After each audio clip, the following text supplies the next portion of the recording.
All right, the next step we've got is to drink half of your body weight in water each day in ounces.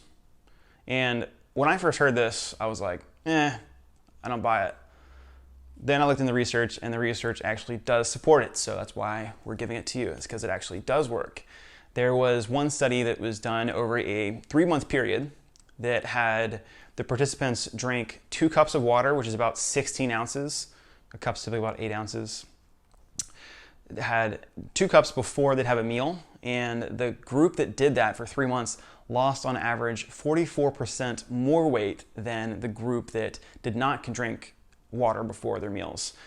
And the reason for this is that your stomach only has so much space that it can take in for food, for water, for whatever else you want to put in your stomach. But if you're putting all this water in and it starts to rise the level of content in the stomach, you only have so much more content that's going to be allowed in there before you're like, ooh, I'm feeling pretty full.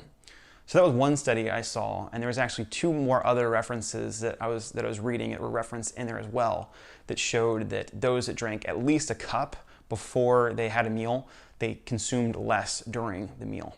So if that's something you're not doing, or if you just don't drink a lot of water, period, this is something that I would start implementing pretty much immediately. If you don't drink anything at all, if you're just, first off, if you're drinking like sodas and Gatorade and stuff like that, orange juice, like I would cut that out if you're losing weight, because water is a free calorie. It's calorie free. There's nothing in there.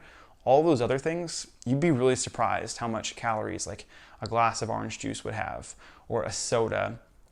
And if you compare that to the amount of vegetables or the amount of lean protein you could eat that would be the same amount of calories, you're going to feel much more satisfied from the vegetables and lean meats than you are from that soda drink or whatever it may be.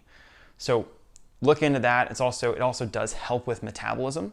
You need water to metabolize food, and if you're feeling gassy, bloated, etc., water can help with that as well, because you're just giving more substance and the water is flowing through there, and you're not just eating or processing things from like a dehydrated state. So again, water is very beneficial. It's a good strategy and a daily habit you can apply every day to help you lose weight.